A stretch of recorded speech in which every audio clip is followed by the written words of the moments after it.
हमारी संस्कृति, हमारे संस्कार सदा रहें हमारे साथ। सब्सक्राइब करें तिलक। हरिओम। सात्विक जीवन के इस सफर में मैं शिवाली आपकी सारथी। मात्रा स्पर्शास्तु कौन्तेया शीतोस्तना सुख दुख दाह अगाम पायिनो नित्यास तंस तितिक्षवा भारतः। अर्थात अध्याय 2 और छंद 14 में भगवान श्री कृष्ण अर्जुन को समझा रहे हैं, मानव शरीर को हर परिस्थिति में ढलना चाहिए। उसको खुद को इतना लचीला रखना चाहिए कि बिना संयम खोए वो किसी भी परिस्थिति में ढल जाए। जिंदगी में लचीलापन कठिन से कठिन परिस्थिति में भी उभरने की राह खोज लेता है।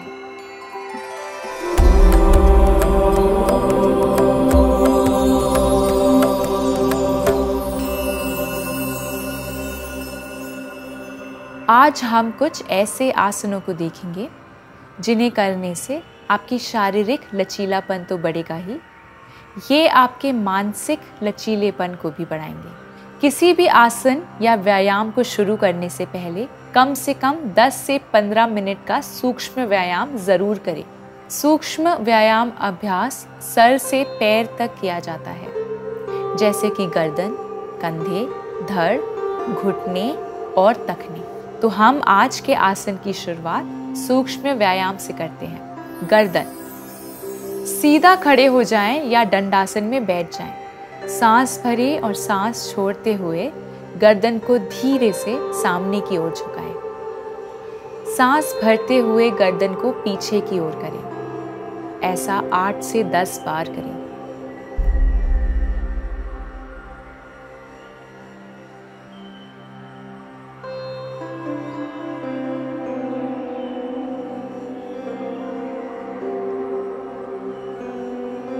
अब फिर से सामान्य स्थिति में आएं और सांस भरते हुए गर्दन को दाईं कंधे की ओर घुमाएं और फिर सांस छोड़ते हुए सामान्य स्थिति में आएं। अब फिर से सांस भरते हुए बाएं कंधे की ओर घुमाएं। ऐसा 8 से 10 बार करें।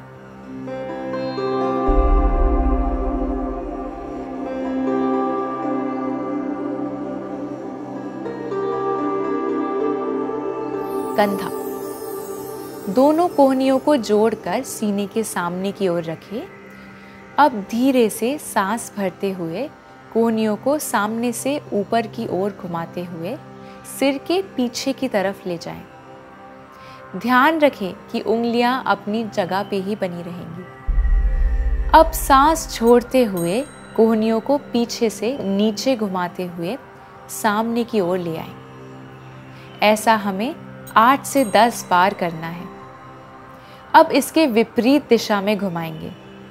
धीरे से सांस भरते हुए कोहनियों को सामने से नीचे की ओर घुमाते हुए सिर के पीछे की तरफ से ले जाएं और सांस छोड़ते हुए पीछे से सामने की ओर ले आएं। इसे भी 8 से 10 बार दोहराएं। पंजे एवं एड़ी। दंडासन में बैठकर एड़ियां स्थिर रखें। फिर पूरे पंजे को एड़ी सहित आगे एवं पीछे दबाएं। आगे दबाते हुए एड़ी का जमीन पर घर्षण होगा। ये अभ्यास साइटिका की पीड़ा तथा घुटनों के लिए उपयोगी है। इस अभ्यास को 8 से 10 बार करें। दोनों पैरों को थोड़ी दूर पर रखें। फिर पहले दाहिने पैर की एड़ी को स्थिर रखते हुए पंजे को दाईं से बाईं दिशा में गोलाकार घुमाएं, फिर बाईं से दाहिने घुमाएं। इस अभ्यास को 8 से 10 बार दोहराएं। इसी प्रकार दूसरे पैर से भी अभ्यास करें।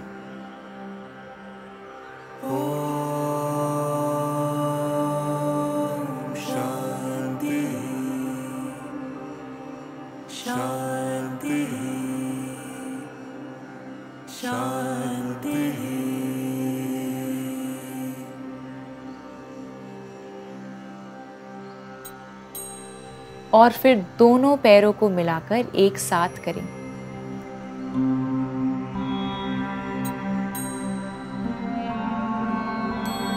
दोनों स्टेप के दौरान हाथ की हथेलियां भूमि पर ही कमर से सटाते हुए जमाए रखें।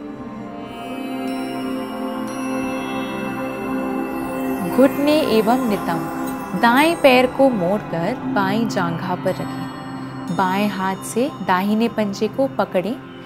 अब दाएं हाथ को दाएं घुटने के नीचे लगाते हुए घुटने को ऊपर उठाकर छाती से लगाएं तथा घुटने को दबाते हुए जमीन पर टिका दें। इस तरह ऊपर और नीचे 8 से 10 बार करें।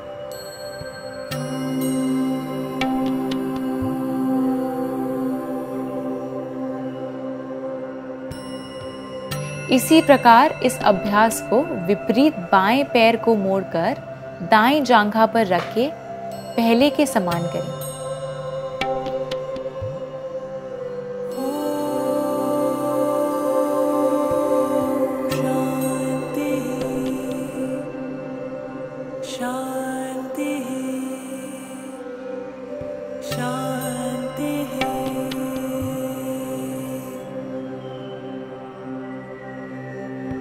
अंत में दोनों हाथों से पंजों को पकड़कर घुटनों को भूमि पर स्पर्श कराएं और ऊपर उठाएं। इस प्रकार कई बार इसे दोहराएं। नितंब के जोड़ को स्वस्थ करने के लिए तथा वहां बड़ी चर्बी को कम करने के लिए ये अभ्यास किया जाता है। इससे पद्मासन करने में भी सरलता होगी। सूक्ष्म व्यायाम के पश्चात अब हम अपने आसन की ओर बढ़ेंगे। तो चलिए अपने आसन की तरफ बढ़ते हैं और हमारे शरीर को लचीला और ताकतवर बनाएंगे। सबसे पहला आसन है पार्श्वोत्तानासन। पार्श्वोत्तानासन को इंटेंस साइड स्ट्रेच पोज के नाम से भी जाना जाता है। पार्श्वोत्तान एक संस्कृत शब्द है जहां पर पार्श्व यानी कि दिशा, उत्थ तीव्र और तन खिंचाव या विस्तार को दर्शाता है। पार्श्वोत्तान में शरीर की आकृति एक पिरामिड की तरह बन जाती है और इसलिए अंग्रेजी में इसे पिरामिड पोज के नाम से भी जाना जाता है। पार्श्वोत्तान कौन ना करे? यदि आपको घुटने की समस्याएं या गठिया है तो आप इस आसन को ना करें। अगर आपको गर्दन की दर्द की समस्या है तो आप इस आसन को ना करें। अगर आपको उच्च रक्तचाप या पीठ में चोट है तो आपको अर्ध पार्श्वोत्तानासन योग करना चाहिए। आपके हैमस्ट्रिंग में चोट है तो इस आसन को करने से बचें। पार्श्वोत्तानासन के फायदे। ये योग पेट और उसके अंगों को उत्तेजित करके एसिडिटी, कब्ज और पेट की कई समस्याओं के इलाज में मदद करता है। अपनी रीढ़ को मजबूत करने के लिए आपको पार्श्वोत्तानासन योग बहुत ही लाभदायक होता है। ये योग कूल्ह हो, कंधों, हैमस्ट्रिंग और कलाइयों में खिंचाव लाता है और उनको मजबूत करता है। पीठ के दर्द को कम करने में सहायता करता है। जो लोग डेस्क पर बैठकर नौकरी करते हैं उनकी पीठ दर्द को ठीक करने के लिए पार्श्वोत्तानासन योग लाभदायक होता है। पार्श्वोत्तानासन योग करने की विधि। दोनों पैरों को एक दूसरे से करीब 4 फुट की दूरी पर रखें। अब अपने दोनों हाथों को धीरे धीरे अपनी पीठ के पीछे ले जाएं और दोनों हाथों को प्रार्थना की स्थिति में आपस में जोड़ लें। पार्श्वोत्तानासन योग की स्थिति में आने के लिए आपको पहले वीरभद्रासन योग की स्थिति में आना होगा। इसके लिए आप गहरी सांस लेते हुए दाएं पैर को आगे की ओर 45 डिग्री पर रखें और अपनी रीढ़ को लंबा करें और सांस छोड़ते हुए अपने धड़ को बाएं जांघ की ओर ले जाएं। यहाँ पर आप कुछ देर रुकें और 3 से 5 लंबी सांसों के लिए इस स्थिति में रहें। पार्श्वोत्तानासन मुद्रा से कैसे बाहर आएं? सांस को अंदर लेते हुए अपने सर को पैर से उठाएं और धड़ को ऊपर करते हुए सीधे खड़े हो जाएं। दूसरी ओर से दोहराएं। गहरी सांस लेते हुए बाएं पैर को आगे की ओर 45 डिग्री पर रखें और अपनी रीढ़ को लंबा करें और सांस छोड़ते हुए अपने धड़ को बाईं जांघ की ओर लाएं। यहाँ पर आप कुछ देर रुकें और 3 से 5 लंबी सांसों के लिए इस स्थिति में रहें। सांस को अंदर लेते हुए अपने सर को पैर से उठाएं और धड़ को ऊपर करते हुए सीधे खड़े हो जाएं। अब अंत में अपने दोनों हाथों को भी सामने करके आप अपने प्रारंभिक अवस्था में आ जाएं।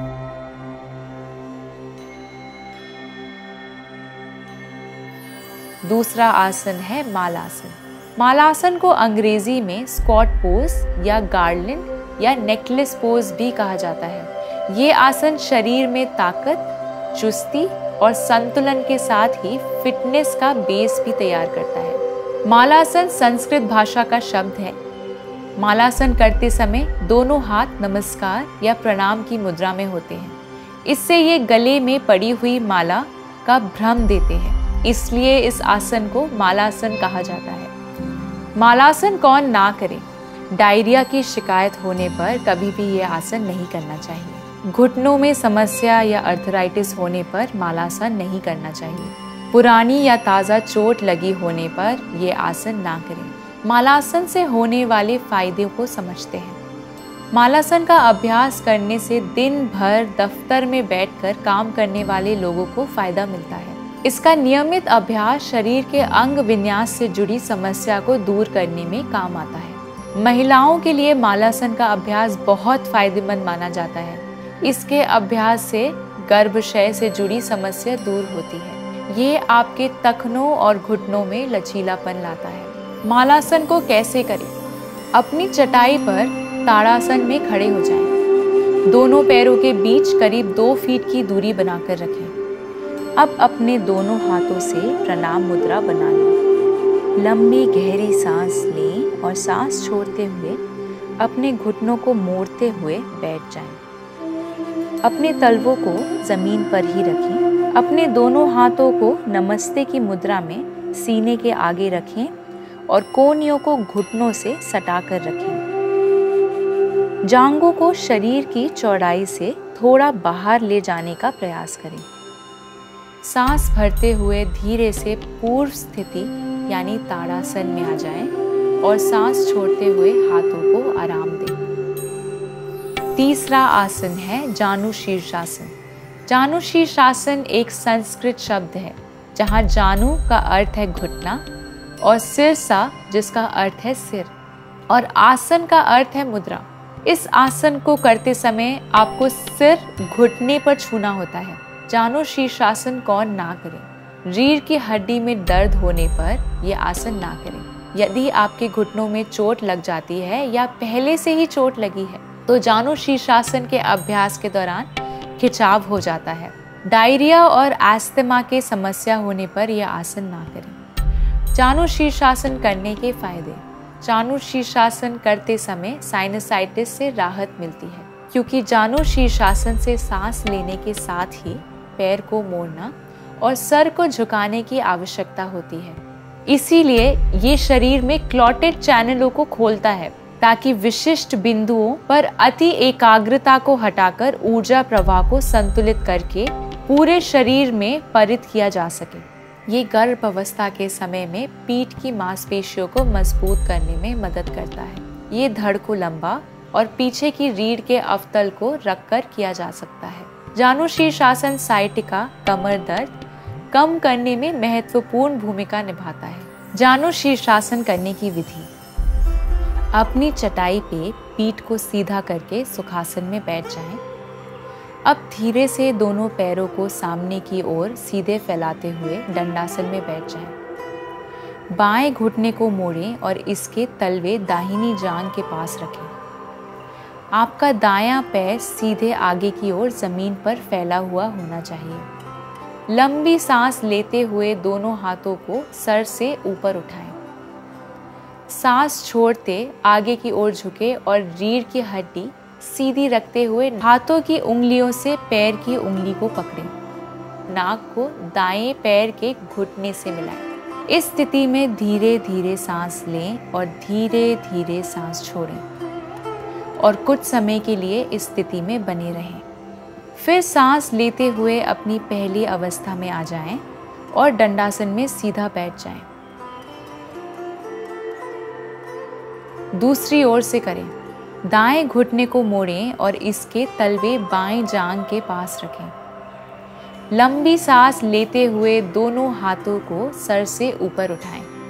सांस छोड़ते आगे की ओर झुकें और रीढ़ की हड्डी सीधी रखते हुए नाक को बाएं पैर के घुटने से मिलाएं। इस स्थिति में धीरे धीरे सांस लें और धीरे धीरे सांस छोड़ें और कुछ समय के लिए इस स्थिति में बने रहें। फिर सांस लेते हुए अपनी पहली अवस्था में आ जाएं और दंडासन में सीधा बैठ जाएं।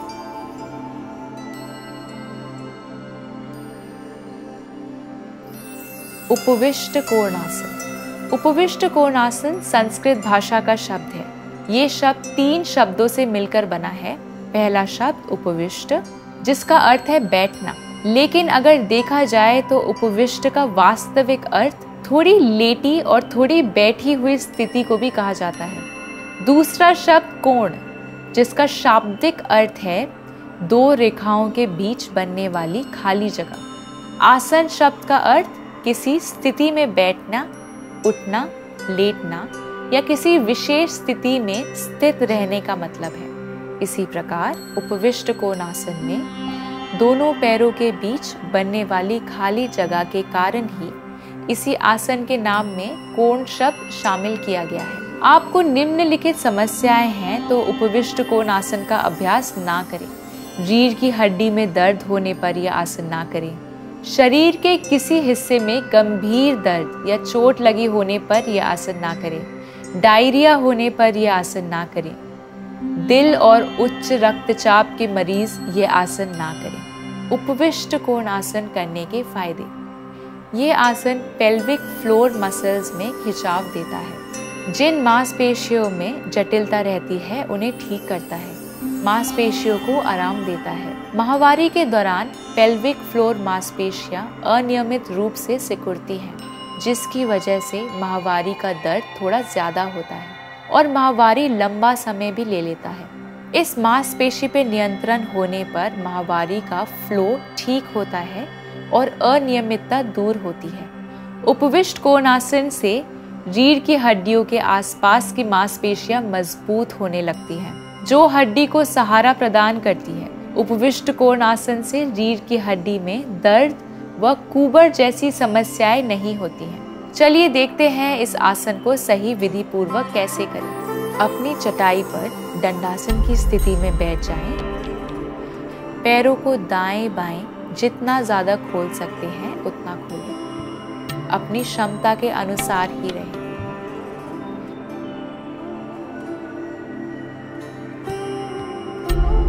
इसके बाद धीरे धीरे सांस छोड़ते हुए सामान्य स्थिति में वापस आ जाएं। घुटनों को मोड़ें और पैरों को वापस एक साथ ले आएं। अर्ध मत्स्येंद्र आसन। अर्ध मत्स्येंद्र आसन संस्कृत भाषा के शब्दों अर्ध, मत्स्य, इंद्र और आसन से मिलकर बना है, जहां अर्ध का मतलब आधा, मत्स्य का अर्थ है मीन या मछली, इंद्र का अर्थ है राजा और आसन का अर्थ है मुद्रा। इस आसन का नाम योगी मत्स्येंद्र नाथ के नाम पर रखा गया है। अर्ध मत्स्येंद्र आसन आपके मेरुदंड, रीढ़ की हड्डी के लिए अत्यंत लाभकारी है। इस आसन को कौन ना करें। गर्भावस्था और मासिक धर्म के दौरान इस आसन से बचना चाहिए, क्योंकि ये पेट में मरोड़ पैदा कर सकता है। यदि किसी व्यक्ति के मस्तिष्क की सर्जरी, हृदय, पेट और हड्डी एवं वर्टिब्रल सर्जरी हुई हो तो उसे अर्ध मत्स्येंद्र आसन करने से परहेज करना चाहिए। पेप्टिक अल्सर और हर्निया से पीड़ित मरीजों को इस आसन का अभ्यास नहीं करना चाहिए। चलिए देखते हैं अर्ध मत्स्येंद्र आसन से होने वाले फायदे। इस आसन को नियमित रूप से अभ्यास करने से शरीर लचीला बनता है और विशेष रूप से कूल्हे और रीढ़ की हड्डी लचीली होती है। इसके साथ ही ये आसन कंधे और गर्दन के लिए भी फायदेमंद होता है और शरीर को ऊर्जा से भर देता है। अर्ध मत्स्येंद्र आसन का प्रतिदिन अभ्यास करने से शरीर के अंदर जमा टॉक्सिन्स बाहर निकल आते हैं। इससे शरीर में असमय बीमारियां नहीं लगती हैं और शरीर की सुरक्षा होती है। अर्ध मत्स्येंद्र आसन करने की विधि। दंडासन में बैठ जाएं, हल्का सा हाथों को जमीन पे दबाएं और सांस अंदर लेते हुए रीढ़ की हड्डी को लंबा करें। बाएं पैर को मोड़ें और दाएं घुटने से ऊपर से लाकर बाएं पैर को जमीन पर रखें। दाहिने पैर को मोड़ें और बाएं नितंब के निकट आराम से रखें। दाएं हाथ को बाएं घुटने के ऊपर से ले जाते हुए बाएं पैर के तलवे को अंगूठे की ओर से पकड़ लें। पीठ को सीधा रखते हुए गर्दन को घुमाकर श्वास भरते हुए ठोडी को बाएं कंधे की ओर ले जाएं। मेरुदंड स्पाइन को अपने अवलंब पर पूरा मोड़ दें ताकि दोनों कंधे एक रेखा में हो जाएं। जितना अधिक आप मोड़ देंगे उतना ही अधिक लाभ होगा। जंघा पाचन संस्थान के दाएं तथा बाएं भाग को अधिक से अधिक दबाएं। इसी बात का भी ध्यान रखें। मुद्रा से बाहर आएं। सांस छोड़ते हुए पहले दाहिने हाथ को ढीला छोड़ें, फिर कमर, फिर छाती और अंत में गर्दन को। आराम से सीधे बैठ जाएं। इस आसन को दूसरी तरफ दोहराएं। दाएं पैर को मोड़ें और बाएं घुटने से ऊपर से लाकर दाएं पैर को जमीन पर रखें। बाएं हाथ को बाएं घुटने के ऊपर ले जाते हुए दाएं पैर के तलवे को अंगूठे की ओर से पकड़ लें। दाहिना हाथ पीठ के पीछे रखें। सांस छोड़ते हुए पहले दाहिने हाथ को ढीला छोड़ें, फिर कमर, फिर छाती और अंत में गर्दन को। आराम से सीधे बैठ जाएं और रिलैक्स करें। कुछ समय के लिए अपने श्वास को महसूस करते हुए आंख बंद कर लें और लेटे रहें और 10 से 15 गहरी सांसें भरें। धीरे से अपने दाहिने ओर करवट बदलें और अपने बाएं हाथ का सहारा लेते हुए सुखासन में बैठ जाएं।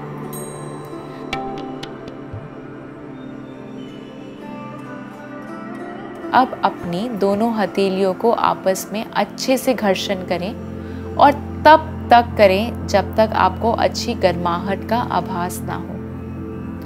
अब धीरे से हथेलियों में उत्पन्न हुई ऊर्जा को अपनी आंखों में हल्के हाथों से रखें। ध्यान रखें हथेलियों से आंखों पर कोई भी दबाव नहीं देना है। धीरे से अपने हथेलियों को देखते हुए आंख खोलें।